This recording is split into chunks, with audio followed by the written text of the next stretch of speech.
Welcome to the Torch Pesach special. This is something that I was wanting the rabbis to do for me, and I know all of you are probably really trying to figure out how to make your Pesach especially meaningful. I know right now for me, Pesach is something that I very much need. I sort of see like at this time of the year, I start to get into a rut as everything sort of becomes going through the motions. I don't know about you guys, that's part of it, but it seems like I'm sort of running out of jet fuel, and Pesach in the middle of the year is what gets me through to Rosh Hashanah. And I assume that's why it's structured the way it is. So I asked the rabbis to come on and teach me everything I need to know about Pesach in between an hour and a half. Can you guys do that for us? 10 minutes. So not standing on 1 foot, though. Okay, can we clear that, Mark? So I want to start with big picture. I think hinted at it a little bit from my perspective, what Pesach means to us and why it's there. I'm going to throw out some questions, and you guys just sort of jump in. Whoever grabs the question first, run with it. But share with the audience and me, what is Pesach about? Why did God give us this special holiday? Obviously, it's tied into the history and the origin and the birth of the Jewish people. But if we could start with just sort of the big picture, I think we would all benefit from that. I love it. So there's going to be some awesome discussion tonight, and we are going to explore great ideas. I think at the core of all of them is going to be the idea that Pesach is about thinking big. So it's about getting out of that rut, right? Whatever that rut may be.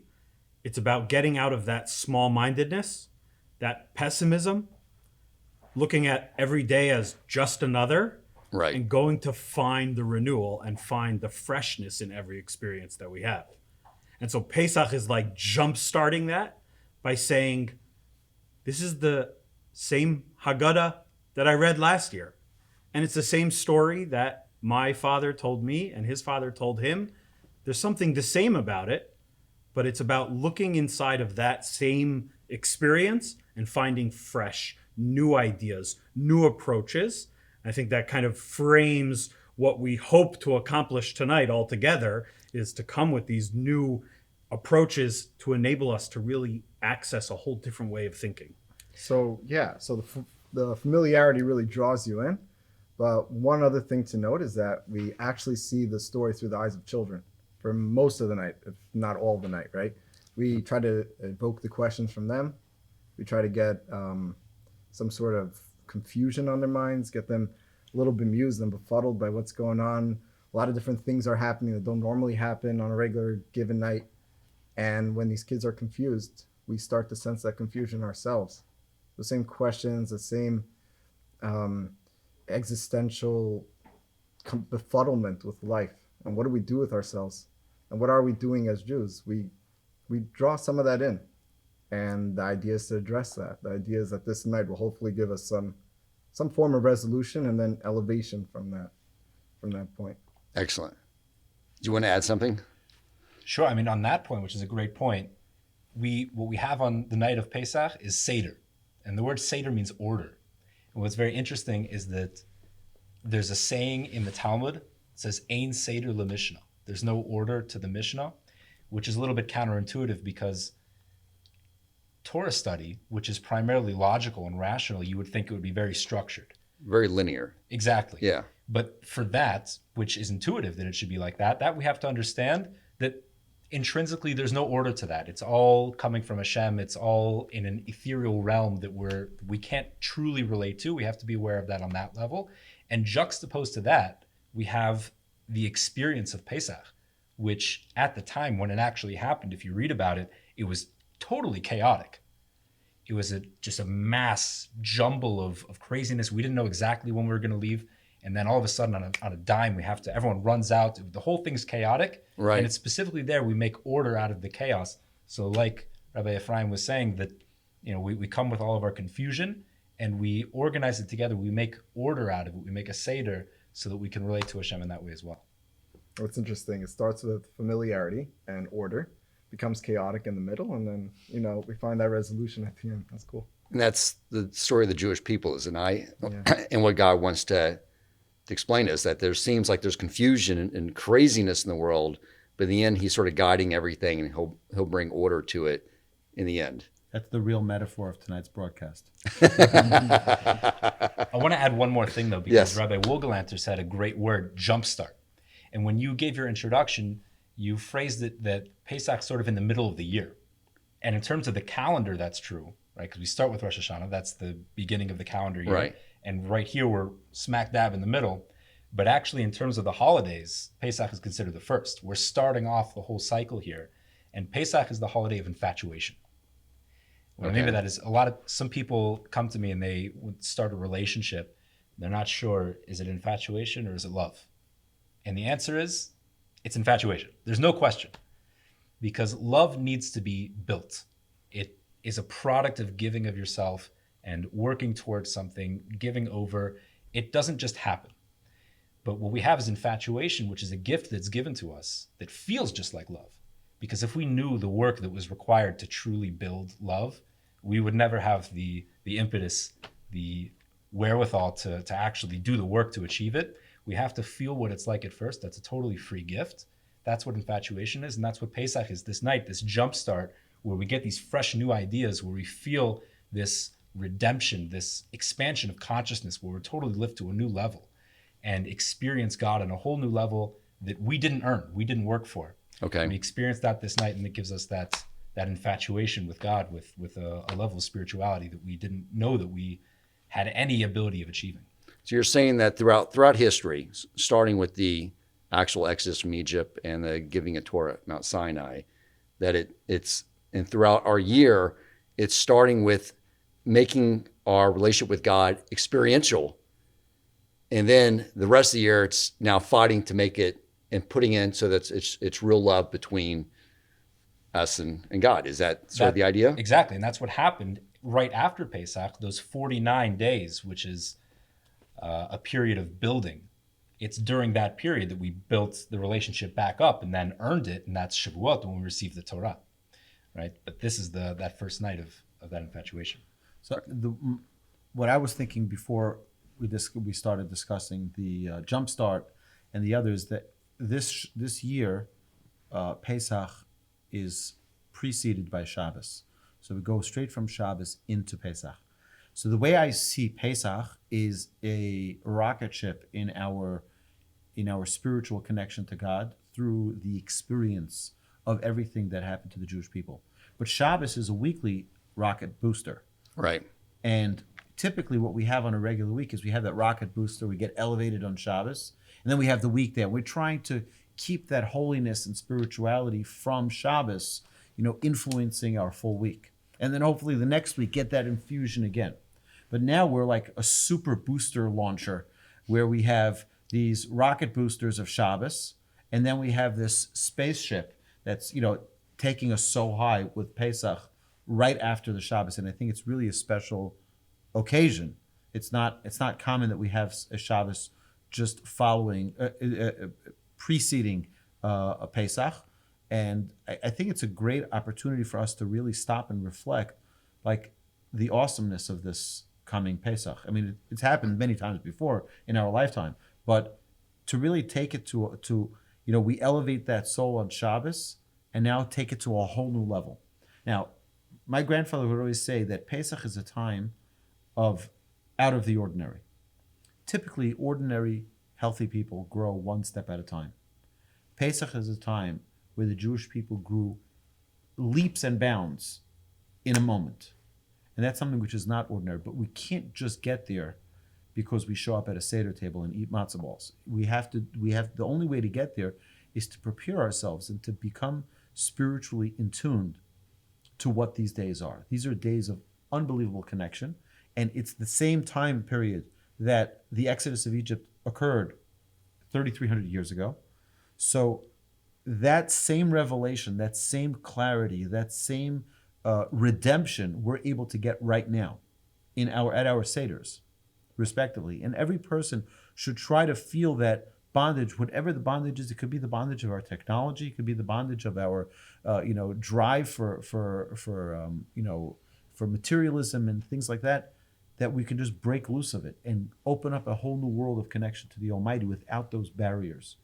Egypt was one big barrier of the Jewish people being able to connect. They were slaves to people instead of being slaves to God, and God needed to pull them out of that. Today we're slaves to many things. We're slaves to career, we're slaves to money, we're slaves to a lot of things.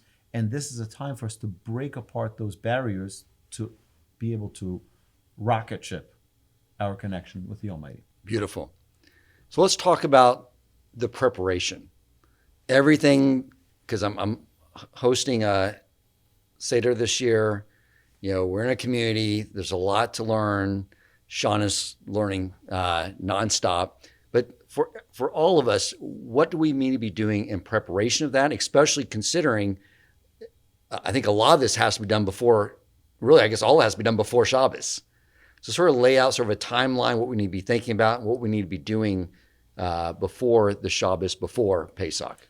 So I'll just start this round. I finished the last round last, also just for 1 second, because I just want to get it all out and let everyone, I want to hear what they have to say. So today, for example, before I came here today, this afternoon, I spent a few hours in the morning cleaning, like literally cleaning, right? I was cleaning off shelves and putting away foods that we're not going to need for the next couple of weeks because they're not kosher for Passover foods, and putting them away in an area, cleaning up all of cleaning the nooks and crannies of our house. So from a very technical standpoint, right now, what we're doing is preparing spiritually in this forum, but we're also preparing physically, getting rid of the Chometz in our house, getting rid of all of the leavened foods, like the breads and the crackers and the cookies, getting rid of all of those things, preparing our homes to be ready to have a Pesach in the home,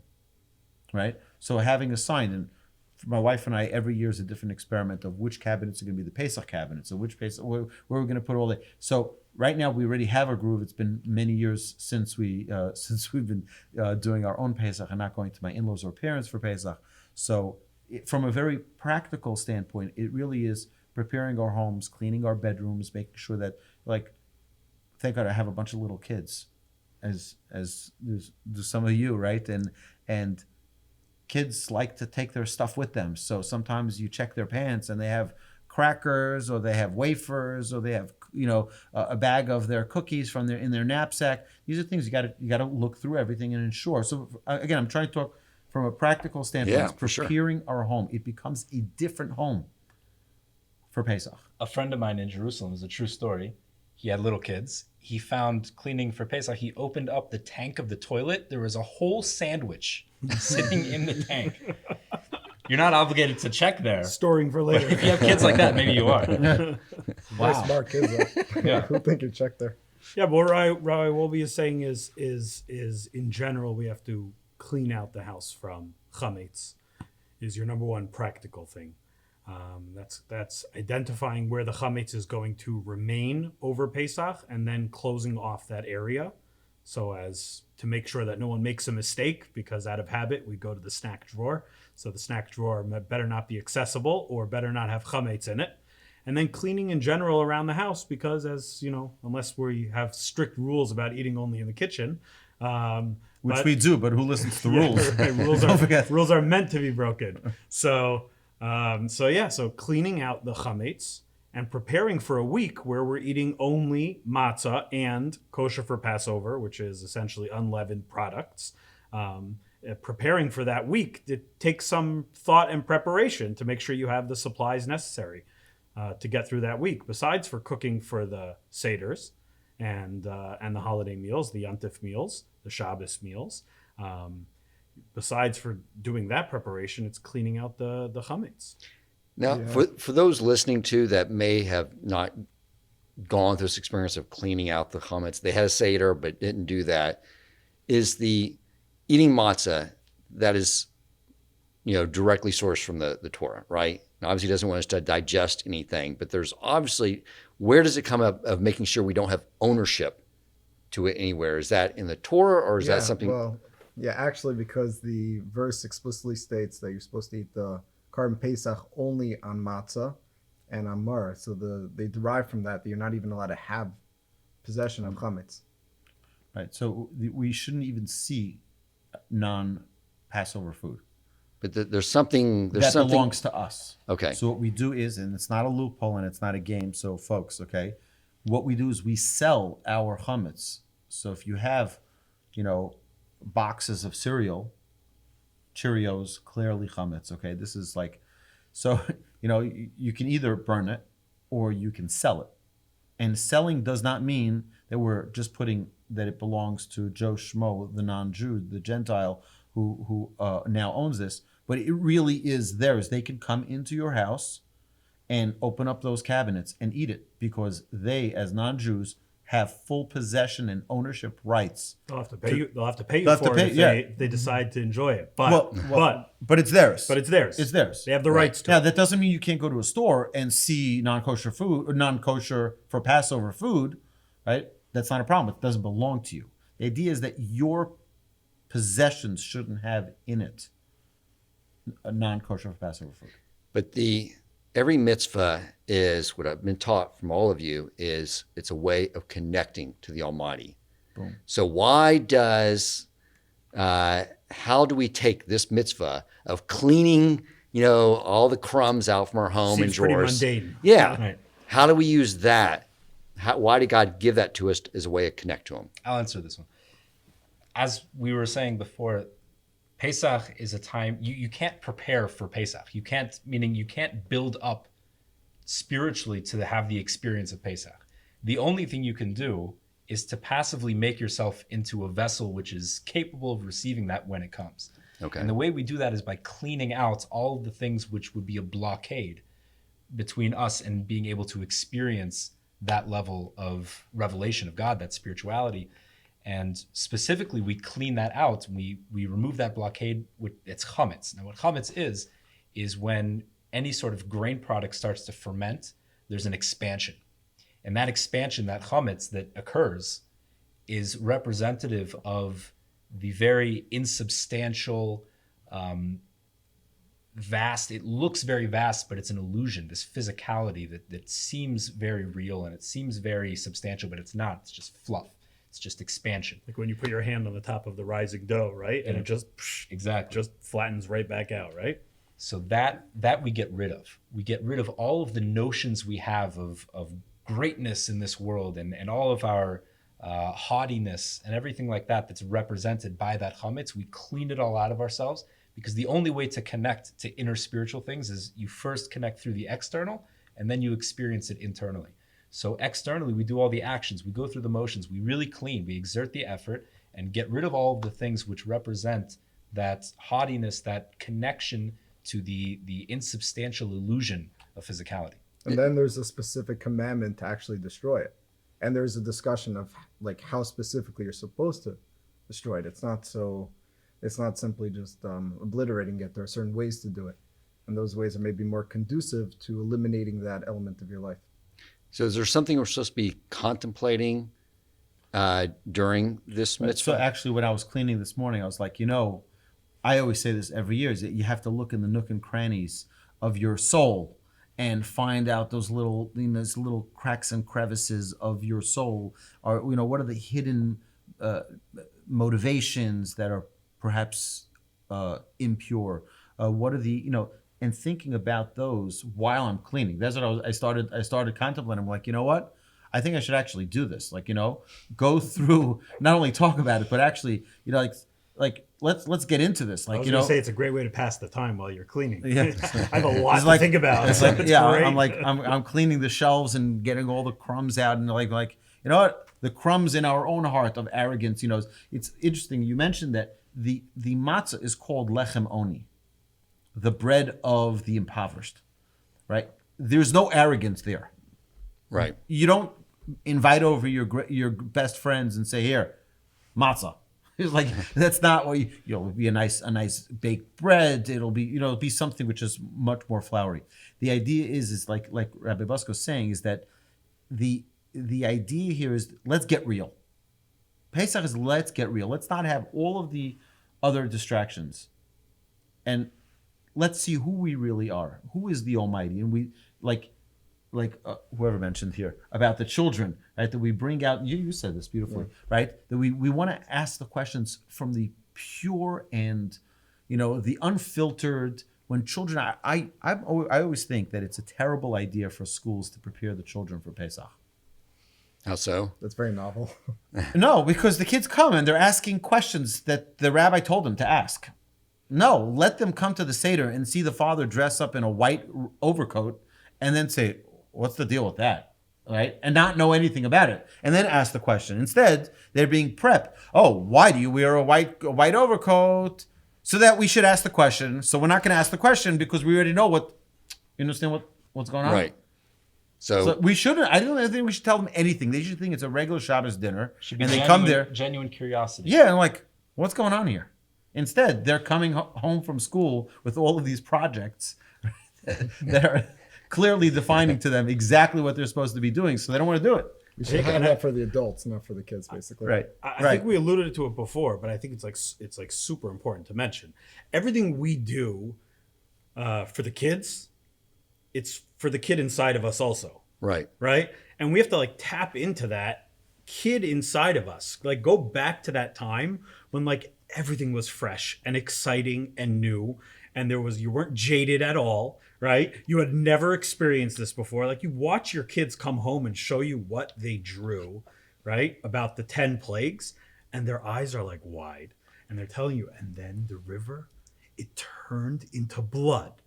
And they're like blown away from the story, right? Right. Like, we have to tap into that. Like that's why we tell the story over and over and over again. But we have to find that in there. Find it in there. Be a kid. Be a kid. Ask the questions. Explore and experience once, with the freshness. Yeah. You got to remember, when we were in Egypt, we did experience it that way.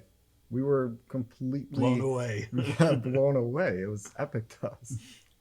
So The Ten Commandments movie by Charlton Heston, everyone knows. I didn't know it till a few years ago. My student said, Rabbi, it's time for you to watch this. So I watched it. Did you And fall asleep? oh yeah, but although there were many inaccuracies, I think the one benefit is that you're able to see a vivid illustration of what it could have been. It was much grander. It was much more incredible. But you see the splitting of the sea and just that imagery of like, wow, the Jewish people passing through on dry land, and the miracles are just incredible. right. And that is something for us to be able to bring that vividness to our children and to ourselves, the child within us, to really experience this, like, wow, to be in awe of this incredible miracle. So I want to continue on this train of thought, but I do want to step back and ask a question. The white Overcoat. yeah, Kittel. what do you call it? Kittel. Kittel. Okay, I don't have one of those. I'll give you one. You have a spare? No Okay. problem. Every So what- rabbi has like collections of kittels. Okay. It's like he has a kittel closet, and then he has the soup closet. He has a kittel closet. No So- suit closet, but I have a few kittles. So this is sort of like at Yom Kippur, right? The same principle that we are trying to be like, Emphasize our innocence and our freshness, okay, beautiful. purity. Yeah, it's funny because just today, my cleaning lady knows, already being with us 15 years, she knows the whole thing. And it's the time, April time.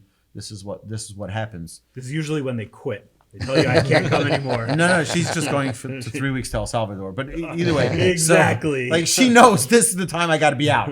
Okay, that's when Schedule your vacation for April. exactly. So and have a couple of women in the community go crazy because they don't have their housekeeper. But either way, so I was thinking today to tell her, what is this holiday? Because she knows she's been cleaning already all the rooms. She knows that and she, by the way, this is an amazing thing. She's an amazing woman.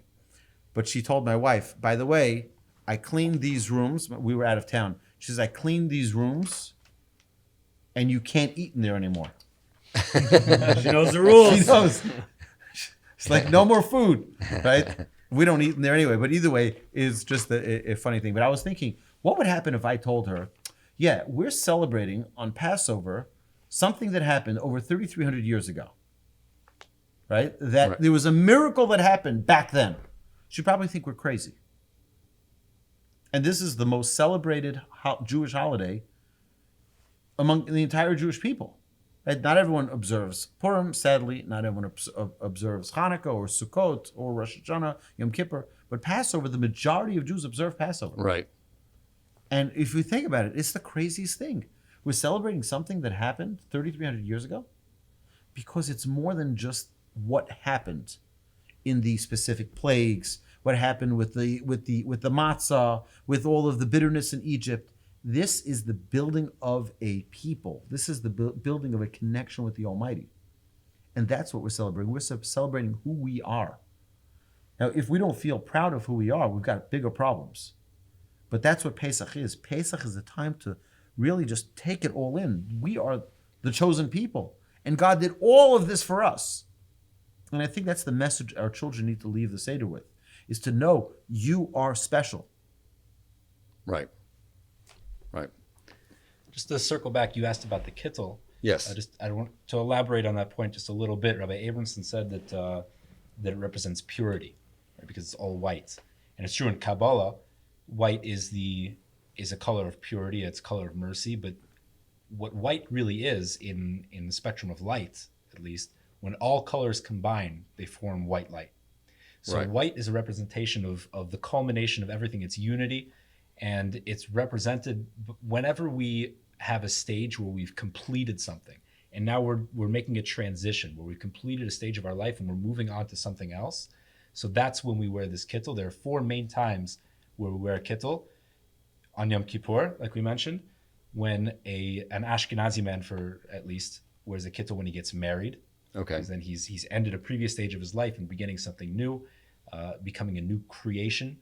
On Yom Kippur is because we leave our bodies, we completely identify as a soul, like a new creation. And upon death, when we finished our life here, and we move on to the next world. And also the night of Pesach, because again, Pesach is this time where we're making a transition from a state of lower consciousness to elevated consciousness, and we're being unlocked. So it represents that completion of a previous stage and moving on to something new. Okay. On that theme, it is the beginning of a new year, because while we celebrate Rosh Hashanah in Tishrei, in the approximately 6 months previous, that Rosh Hashanah is only for the physical world that was created on that day.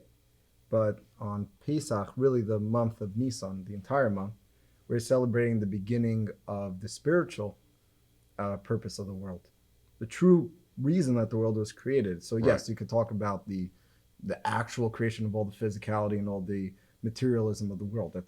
That's fine, and we do celebrate that day, and we try to elevate ourselves on that day as well. But there's also the creation of the spiritual elements of the world, the purpose, the creation of the Jewish people who will fulfill the purpose of the world during the month of Nisan, which is also the beginning of creation as well. So we do celebrate a new year then as well. And that's why it's the first month for all the months.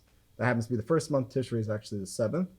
But Nisan being the first month is because just like the month is a refreshing, it's a new, a renewal. Every single month is a renewal. The Jewish people are compared to the moon, which renews every month, because we're always cognizant of that opportunity to renew ourselves. Right. That beginning of the idea of renewal, his chadshus, which is the Hebrew word for renewal, which is also the Hebrew word chodesh. The beginning of the month is called chodesh because it shares the same root word, new. There's a new Hebrew word, Dan. His chadshus. Oh, we never discussed it. Yeah. But the idea. Say that again. His chadshus. Okay, I thought you The said making nachos. new Okay. of. The making new of something, like to Okay. renew it. Essentially means renewal. Okay. So this month we're celebrating that the beginning of renewal, which is also the beginning of something. So yeah, it's very appropriate that we wear a kittel on that day, that transition as well. Amazing.